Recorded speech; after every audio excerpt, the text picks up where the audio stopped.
We live in an era where everything seems to be at the touch of a button. Information, entertainment, social connection, all available in seconds. We have never had so many resources, so many options, so many distractions, and paradoxically, we have never been so unmotivated. This growing apathy that affects millions of people around the world is often interpreted as laziness, lack of discipline, or even moral weakness. But what if this conclusion is wrong? What if the problem is not the absence of motivation, but the excess of stimuli that suffocates any possibility of genuine connection with oneself? This is exactly the thesis that many contemporary scholars have been advocating, and which resonates deeply with the thoughts of Viktor Frankl, an Austrian psychiatrist and survivor of Nazi concentration camps.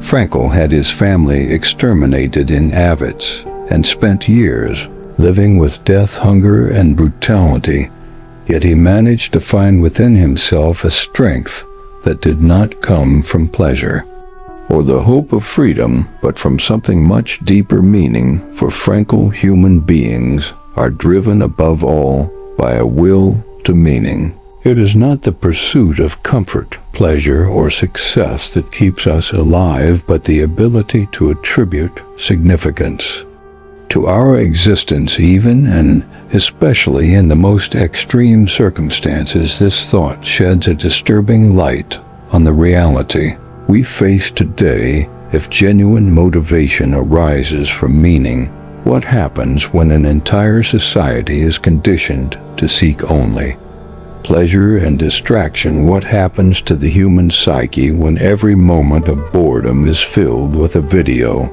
Every pause is occupied by a notification. Every silence is drowned out by external stimuli. This video proposes a radical reflection. Perhaps you are not unmotivated. Perhaps you are just exhausted. Exhausted from chasing goals that are not yours, from consuming content that adds nothing, from living in a constant state of distraction. The lack of motivation in this scenario is not a defect, it is a symptom, a warning that something more essential has been lost amid the noise. And this is exactly what we will explore: how modern hyperstimulation is eroding our ability to find purpose, how silence, emptiness, and discomfort, today avoided at all costs, are in fact pathways to rediscovering oneself, and how the ideas of a man who survived the hell of history can still guide us amid the technological and existential chaos of the present. If you have ever felt lost, drained, unable to act, even knowing what needs to be done, this video is for you, because perhaps your soul is not defeated. Perhaps it is just trying to tell you that it is time to go back home. The human mind was not designed to cope with the constant bombardment of stimuli that define modern life and millennia of evolution.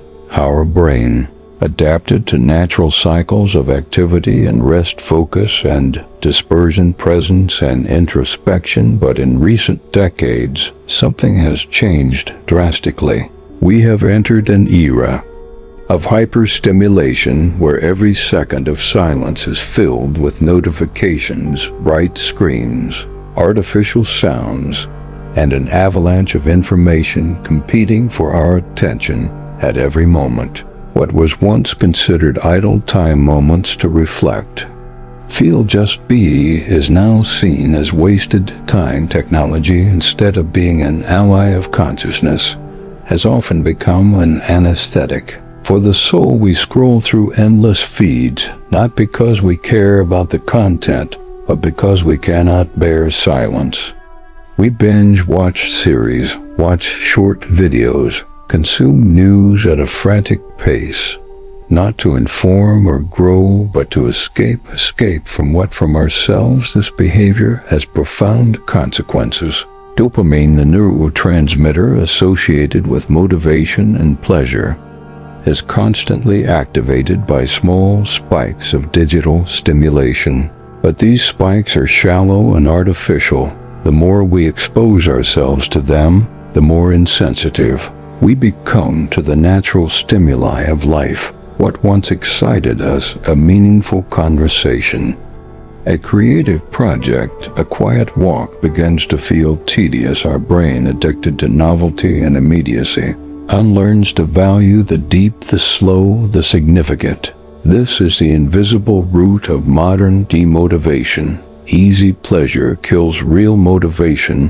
When every tiny opportunity for pause is filled with a digital reward, we lose the ability to desire deeply. It's not that you don't want to change your life. It's that your reward system is being hijacked by stimuli that merely mimic achievement. And this leads us to an even more unsettling reflection. If we are so busy fleeing boredom, are we not also fleeing the questions that truly matter? Because it is in silence, in the absence of stimulus, that the great questions of existence emerge, as Viktor Frankl warned us, reflecting on human suffering and modern existential emptiness. Modern man has less and less time to reflect, less courage to make decisions, and less freedom to find his own meaning. But it is precisely this ability to find personal meaning that sustains his dignity as a human being. In the next segment, we will delve into the consequences of this psychic exhaustion caused by excess stimulation. Why are our minds so drained? And what are we losing when we lose the ability to reflect? If this content is making sense to you, click the subscribe button and subscribe to the channel. Thank you for your support.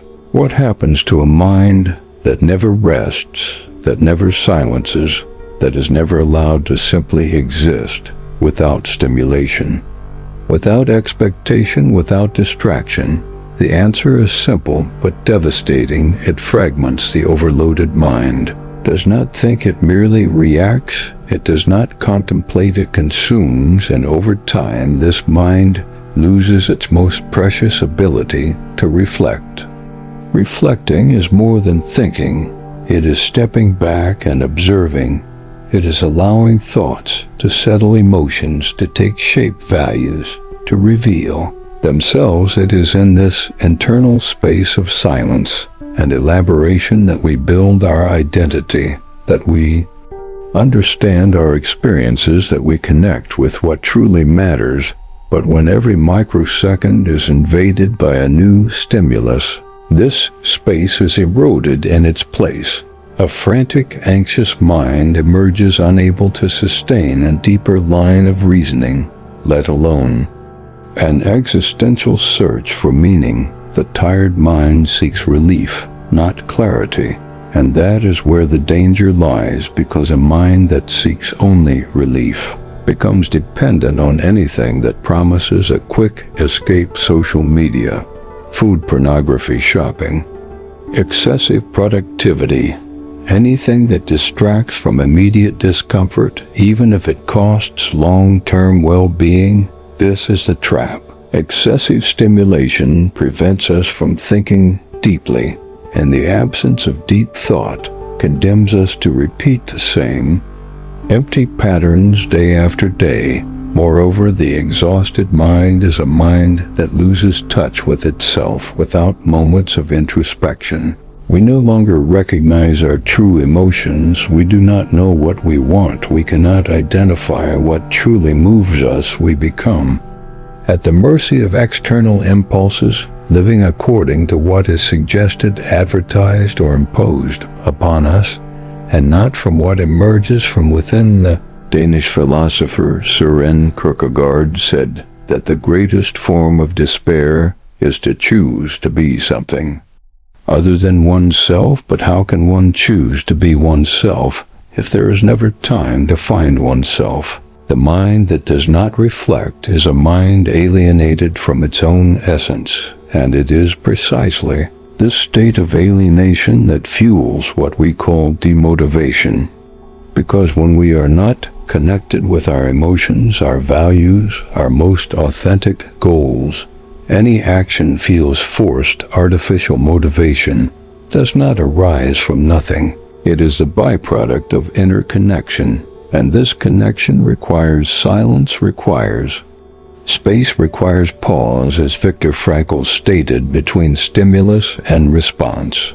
There is a space, and that space lies our power to choose our response, and our response lies our growth and our freedom. But what happens when that space is destroyed, when there is no longer an interval between stimulus and response, when there is no more choice, only automatic reaction? In the next part, we will explore this consequence in more depth, how demotivation in this hyper-stimulated era is not a sign of personal failure, but the muffled cry of a soul yearning for meaning. It is common to hear phrases like, "I feel stuck, I can't do anything. It feels like something is sucking me from the inside." These expressions are not just outbursts, they are diagnosis. In a world where everything revolves around productivity, performance, and high achievement, feeling unmotivated is treated as a personal failure, as if the person were broken, as if something were missing inside them. But what if the truth is the opposite? What if this apathy is actually a symptom of a sick system, of a soul suffocated by superficiality? In this context, demotivation is not weakness, it is protest. It is the muffled cry of a psyche that can no longer chase after empty goals.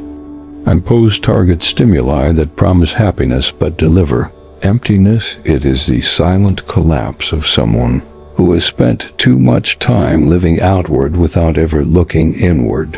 It's not that you don't want to act, it's that you are tired of acting.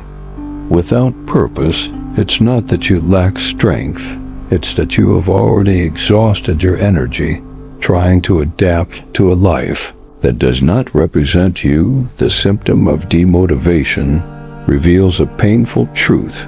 We are trying to force movement where there is a lack of meaning. We are trying to rekindle a flame using false fuel, and the soul knows it feels when something is shallow, when there is no truth, when we are merely playing a role. And that is when paralysis arises, not because we are incapable, but because we are disconnected from what truly moves us. Imagine a plant placed in poor soil, exposed to artificial light 24 hours a day. Can it grow? Maybe, but it will be weak, pale, disconnected from its natural rhythm. This is what happens to the human mind when it lives immersed in constant stimulation, in incessant demands, without time to root itself in its own being. Demotivation, in this case, is the body saying, "We need to stop." It is the soul saying, "We need to go home." Frankl already warned about this with surgical precision. When a person cannot find a deep meaning in life, they distract themselves with pleasures, but distraction is not fulfillment. And when the emptiness returns, because it always does, we realize that the problem was not the lack of movement, but the lack of direction. What we need is not more productivity, but reconnection, and that is where we enter the deep thinking of Viktor Frankl, who survived the hell of concentration camps, to teach us something that many forget. Real motivation does not arise from comfort, but from purpose. In the next part, we will dive into the heart of his philosophy and understand why the search for meaning is the only true antidote to the existential void of the modern era. If what you're hearing resonates with you, you'll find real value in my ebooks. Beyond the Shadow breaks down Jung's core ideas, while Dialogues with the Unconscious gives you a 30-day path to apply them in your life. Both are linked in the pinned comment in one of the darkest periods of human history, Viktor Frankl survived the horrors of Auschwitz and other Nazi concentration camps. He witnessed the worst of humanity. He saw men lose everything: family, dignity, identity. He saw bodies become numbers, lives reduced to mere survival, and even there, amidst hunger, pain, and death, he identified something surprising. Some managed to keep the spark of life, not because they were physically stronger nor luckier, but for a much deeper reason. They still had a why. Frankl realized that those who had a clear sense something or someone to live for a purpose greater than themselves were the ones who resisted psychological collapse. He called this the will to meaning, and made this idea the heart of his psychotherapeutic approach, logotherapy. For Frankl, human beings are not motivated, as Freud said, by the pursuit of pleasure, nor, as Adler suggested, by the pursuit of power. The deepest drive of human beings is to find meaning in their existence. When that meaning is lacking, existential emptiness arises, the same emptiness we today camouflage with distractions, toxic productivity, and incessant stimuli. The most impressive aspect of Frankl's work is the realization that meaning can be found. Even in pain, even in extreme suffering, there is room for dignity, for choice, for transcendence. Life never ceases to have meaning, he said, even in the face of inevitable suffering. This completely challenges the modern logic that we need to be well, to produce, that we need to be motivated to act. Frankl reverses this. Often it is by acting with meaning that we rediscover strength. Purpose is not a luxury, it is a basic psychological need. This understanding changes everything. If motivation depends on meaning, then its absence is not a sign of weakness, but of disconnection from what truly matters, and this disconnection is intensified when we live for empty goals, status, social validation, numbers, appearances. Frankl invites us to ask another question: what am I living for? Not how to have more energy, but why is it worth getting out of bed? Not how to be more productive, but what truly moves me. In his words, man is capable of enduring anyhow as long as he has a why. And that why does not need to be something grand. It can be a child, a personal mission, an ideal, even a simple task, but lived with authenticity.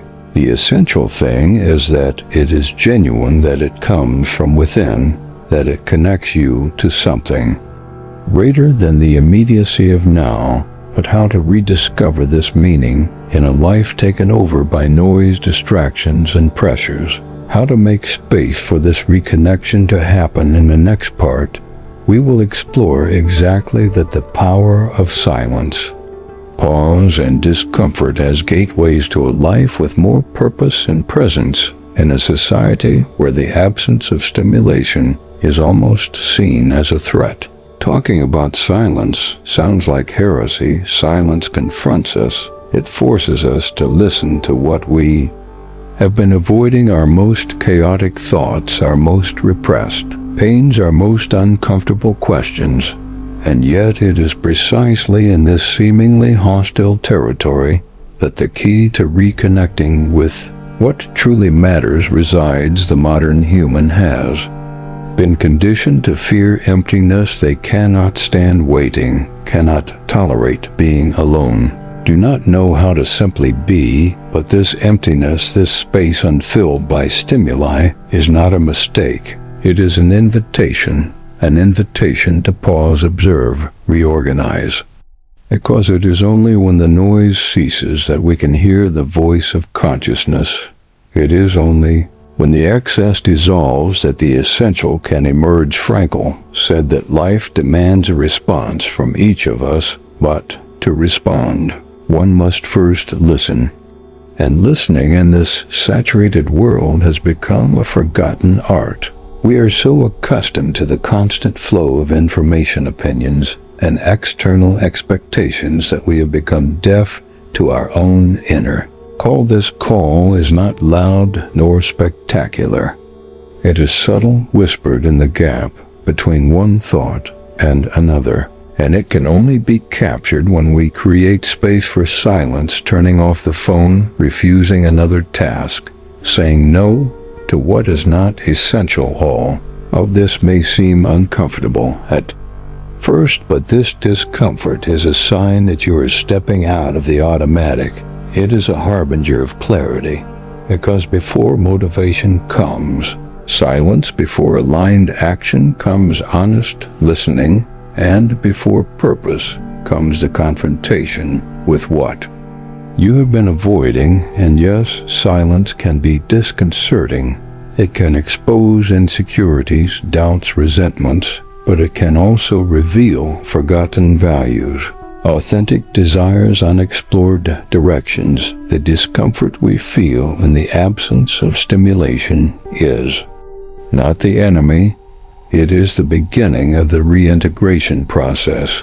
It is in this space that the soul, previously stifled by the Russian noise, begins to whisper truths we have ignored for too long. As Viktor Frankl wrote, each of us has to find in his own life a unique meaning, a mission that is his. No life can be replaced. No destiny can be repeated. Each one is irreplaceable.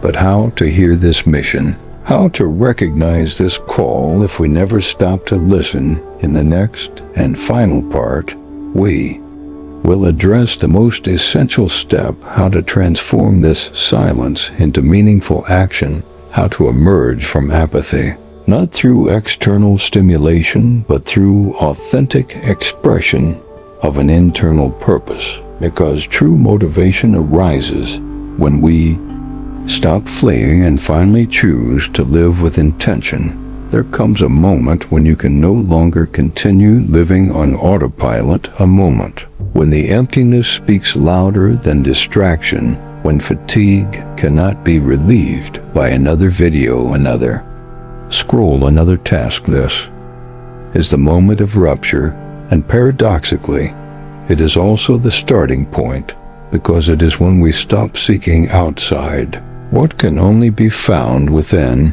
that we finally begin to move in the right direction. True motivation is not loud. It does not come with easy promises or ready-made formulas. It does not arise from the desire to please others, to meet external goals, or to follow imposed standards. It emerges when you come into contact with what is non-negotiable within you, with your deepest values, with your forgotten dreams, with your rawest truth. It is a silent but relentless force, a spark that once ignited completely transforms the way you act in the world. And this does not require heroism.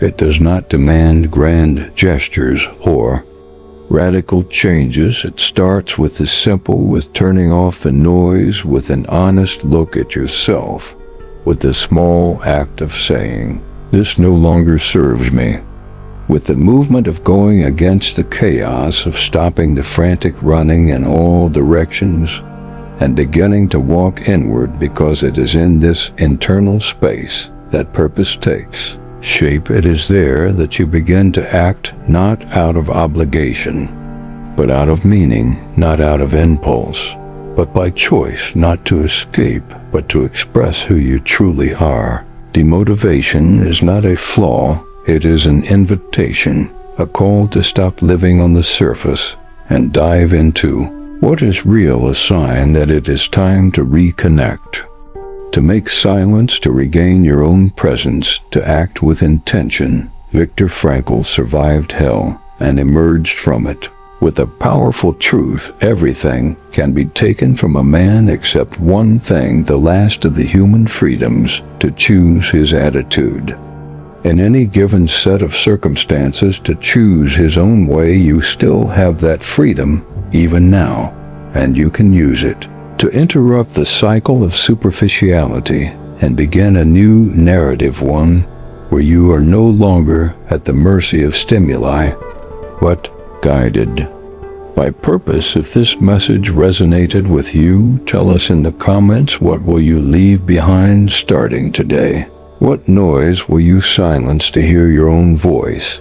And if this made sense to you, keep watching. The next video is also important. It may be exactly what you need to hear right now, because the path to a purposeful life does not end here. It is just beginning.